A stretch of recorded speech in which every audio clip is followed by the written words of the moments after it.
So in the previous class, we have discussed about the SCR of high ceiling diuretics, furosemide and bumetanide examples.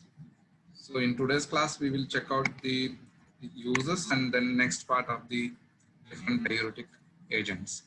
So therapeutic applications of furosemide, it is a soluretic, as we are telling that it inhibits Na plus and Cl minus reabsorption. Sodium chloride is salt, that's why it has got the name soluretics. Okay. 8 to 10%, 8 to 10 fold active than that of the thiazide diuretics. So these diuretics are efficient or more active than the thiazide and uh, thiazide and chlorothiazide type of diuretics. So, and one more advantage is that shorter duration of action, that is 6 to 8 hours. Actually, we cannot say that it is an advantage because we need long-acting drugs in case of hypertension, that is in the treatment of hypertension. So this is actually a disadvantage.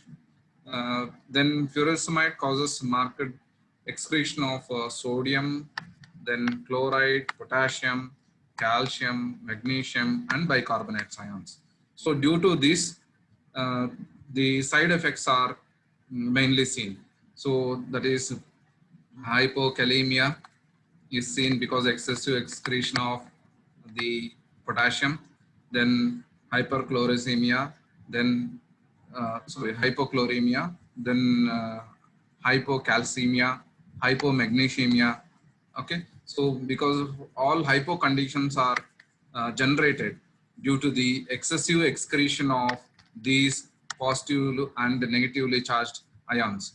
So it is effective for the treatment of edemas connected with the cardiac or hepatic or renal sites. So if there is edematic condition, what is meant by edema? Edema means accumulation of the water in a particular place or in the body.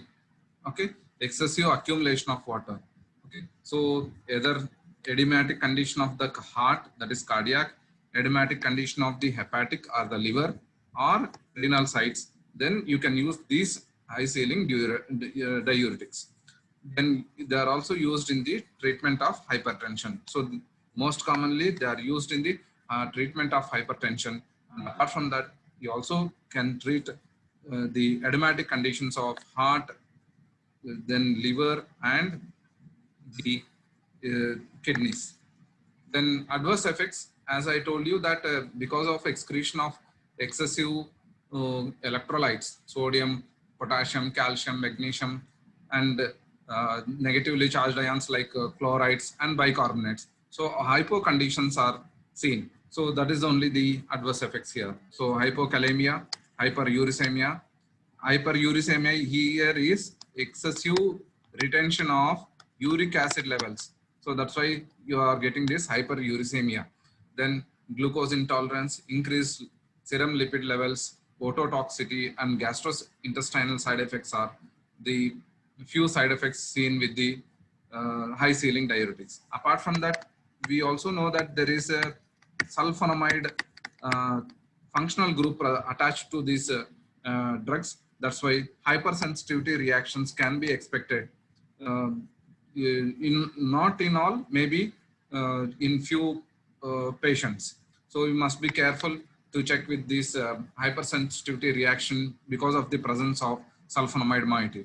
Increased calcium ion excretion can be a problem for postmenopausal osteopenic women, and furosemide generally should not be used in these individuals. So for the older women, that is who are in the stage of this postmenopausal osteopenic condition, they should not be given because there is already depletion of calcium in them. But if you administer these high ceiling diuretics, the calcium is further excreted from the body or removed from the body. So in such conditions, we should not give these, administer these drugs for postmenopausal osteopenic women.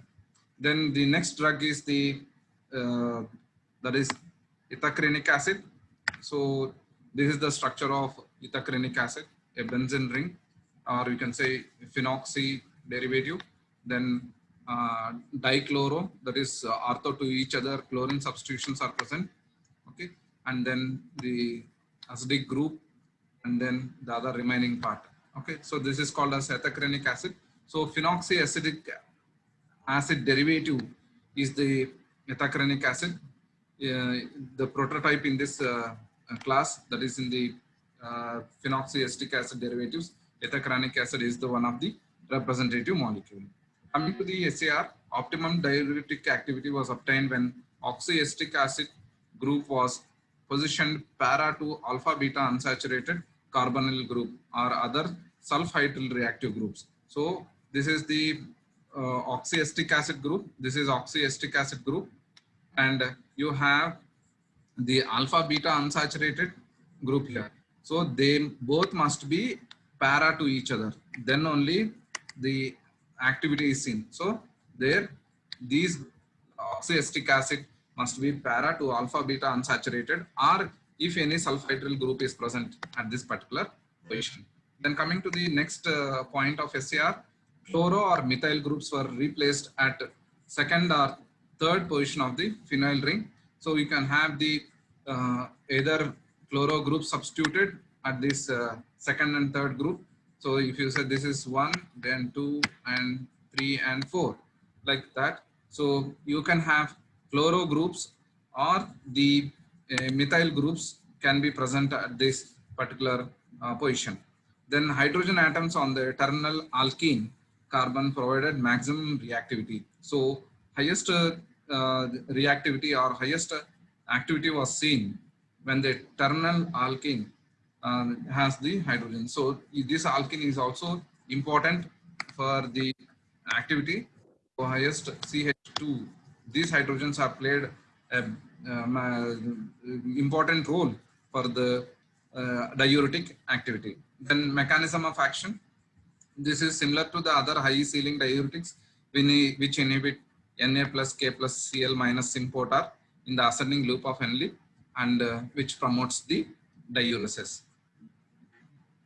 The adverse effects of ethacrynic acid you can have, that is the toxicity induced by ethacrynic acid is similar to that of the one which is induced by furosemide and bumetanide.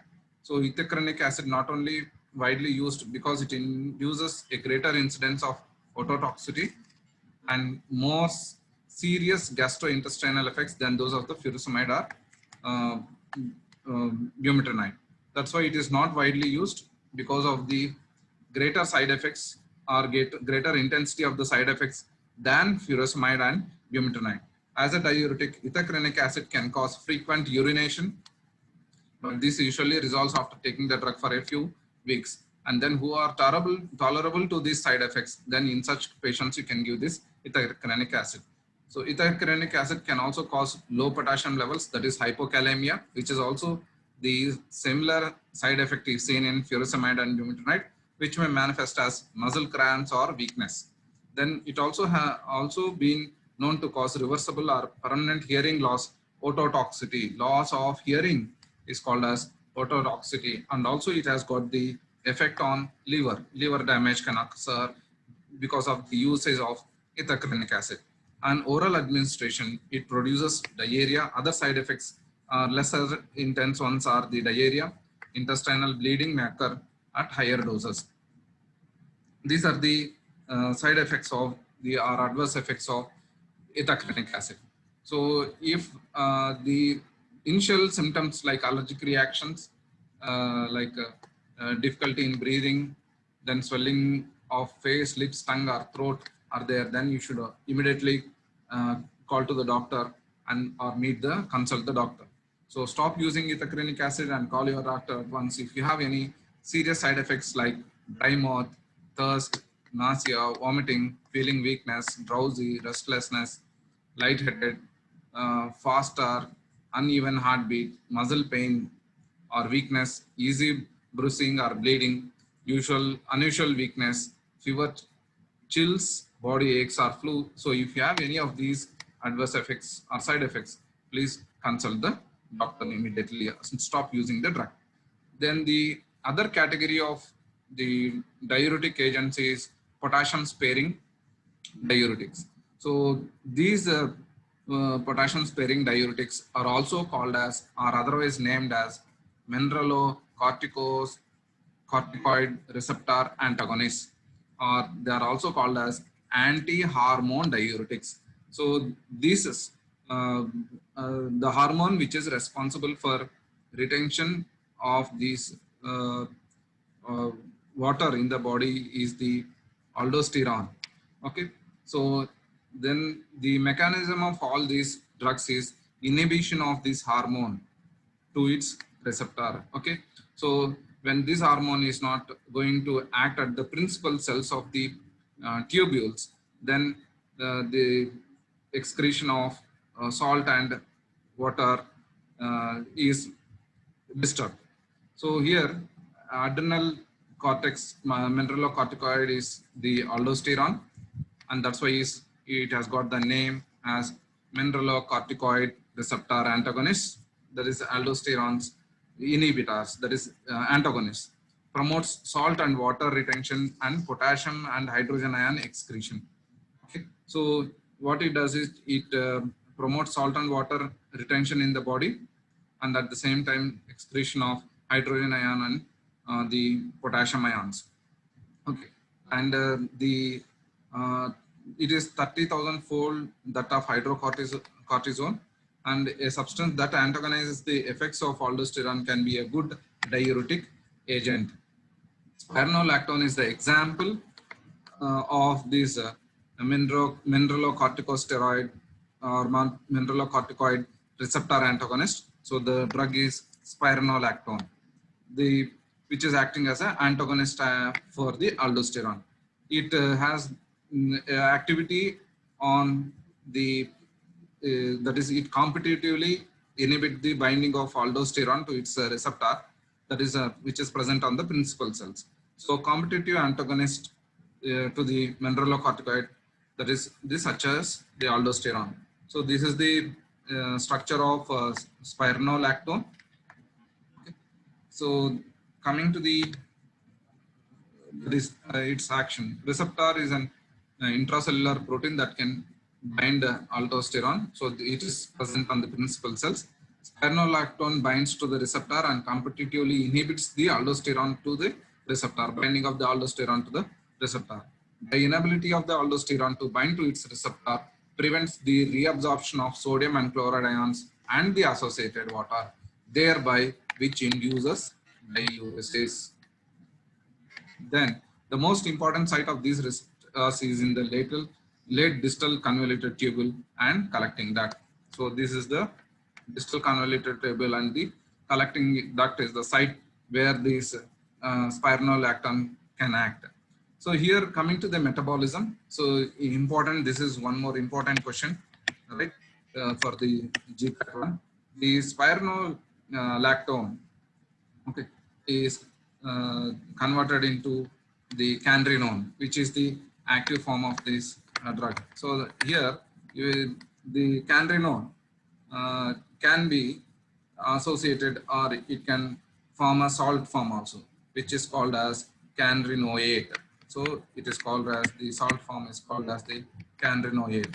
So both of these compounds, that is candrinone and candrinoate, are active as diuretic agents. So this was asked in previous GPAT questions. Please kindly remember it for 1 mark question. Then our MCQs. On oral administration of this spironolactone, approximately 90% of the dose of the drug is absorbed and only 10% is unabsorbed. So it has significantly metabolized during the first pass through the liver and to its major active metabolite, that is candrinone. So the metabolite of spironolactone is the candrinone. The candrinone is interconvertible to its candrinoate anion, and candrinone is an antagonist to aldosterone. So the metabolite is going to act as an antagonist to the aldosterone. So the therapeutic applications of the spironolactone, so useful in treating resulting from primary hyperaldosteronism and refractory edema associated with secondary hyperaldosteronism. So excessive production of aldosterone is known as hyperaldosteronism. And in such conditions, wherever there is the imbalance or excessive production of aldosterone, then you can use this spironolactone as an antagonist. Drug of choice for treating edema resulting from cirrhosis of the liver. So cirrhosis of the liver, like in such conditions, the first choice of drug is spironolactone.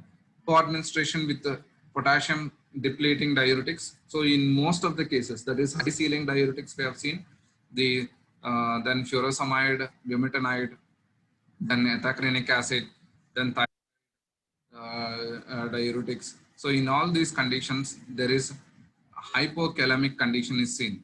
That is depletion of calcium, that is potassium ions.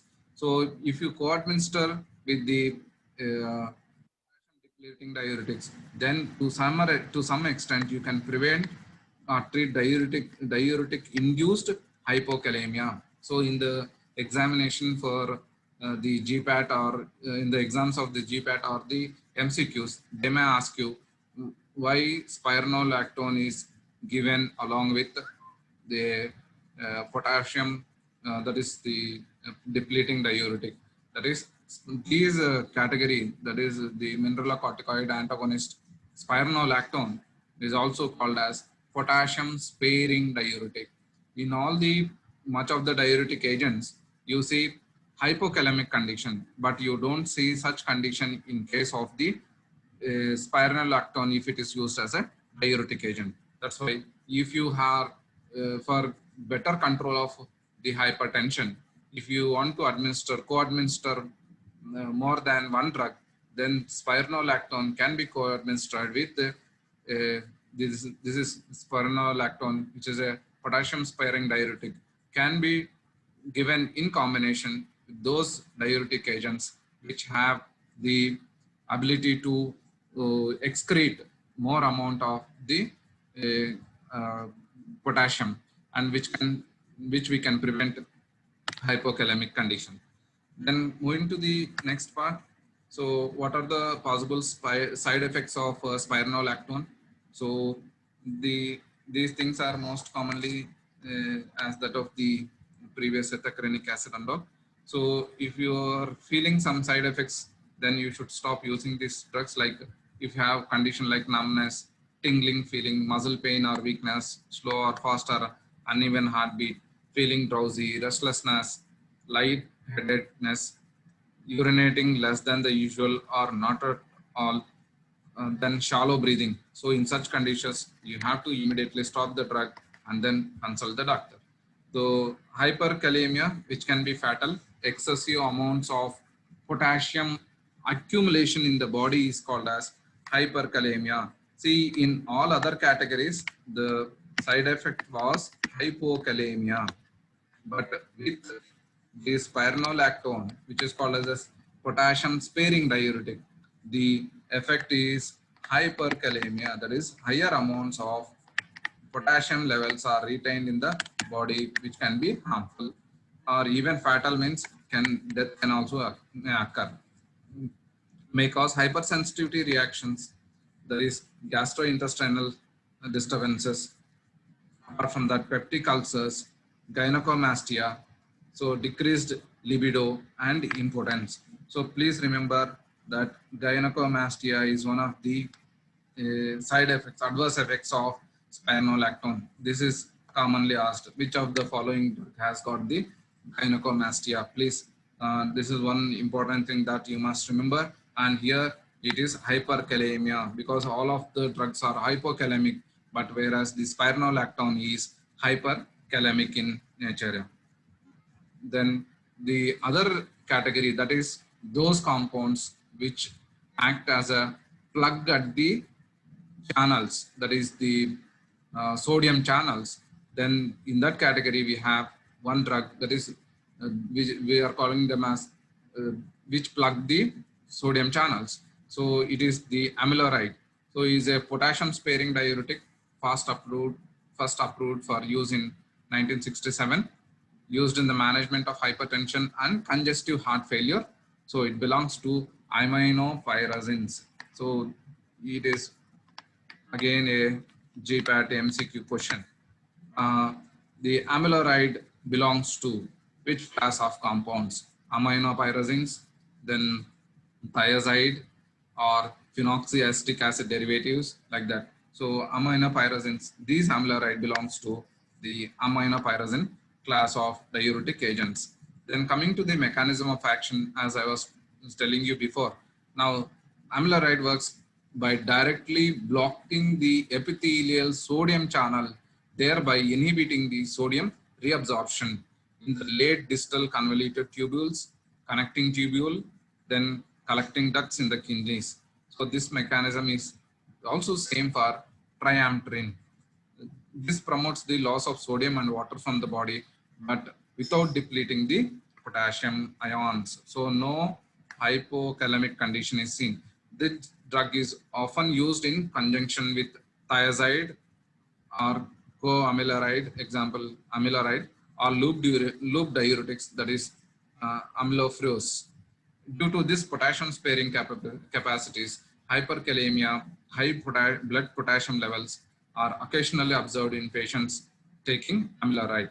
The risk is high in concurrent use of ACE inhibitors or spironolactone. That is, hypokalemic condition is serious if you are going to use the ACE inhibitors or the spironolactone. Patients are also advised not to use potassium containing salts replacements. So you should not use, see, potassium supplements can be taken with the other categories of drugs, but not with spironolactone, amiloride, triamterene, because these drugs, they already have induced a condition, hypokalemia. That's why you should not use potassium supplements, or you should not take along with these things. Then amiloride also carries the risk of development of acidosis. That is, the H plus ions are more accumulated in the blood, thereby making the blood more acidic in nature. A fraction of the effects of amiloride is inhibition of cyclic GMP gated channels in the inner medullary collecting duct. Amiloride has a second action on the heart, blocking Na plus H plus exchanges, sodium hydrogen antipotar 1 or NHE1. So this minimizes reperfusion injury in ischemic heart. So this is one of the other effects that are seen in the amiloride. Acid sensing ion channels are also sensitive to inhibition by amilorides. That is, acid sensing ion channels are involved in nociceptor responses to pH. Then coming to the next drug, that is triamterene. The triamterene is a potassium sparing diuretic used in combination with thiazide diuretics for the treatment of hypertension and edema. The mechanism of action, triamterene directly blocks the epithelial sodium channel on the lumen side of the kidney collecting tubule. Other diuretics cause a decrease in the sodium concentration of the forming urine due to entry of sodium into the cell via the ENAC, that is electrolyte sodium channel, and the concomitant exit of potassium from the principal cell into the forming urine. Blocking ENAC prevents this from happening. Amiloride works in the same way. So the triamterene and amiloride, they all have the plugging of the sodium channels. Sodium channel blockers directly inhibit the entry of sodium into the sodium channels. Side effects: nausea, vomiting, diarrhea, headache, dizziness, fatigue, and dry mouth. The common side effects so include depletion of sodium, folic acid, and calcium. That is, hypokalemic and all hypo states are induced.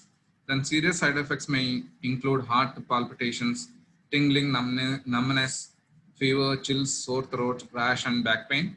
Triamterene can also cause kidney stones through direct crystallization or by seeding calcium oxalate stones. So triamterene can lead to formation of kidney stones. Then triamterene is best avoided in patients with chronic kidney disease due to the possibility of hyperkalemia. People using this drug should use salt substitute cautiously. Triamterene may impart a blue fluorescent color to the urine. So you should inform the patient that in some patients it may cause blue fluorescent color to the urine. So the uses of diuretics in cardiovascular diseases, this will cover in the next class. So we will stop here.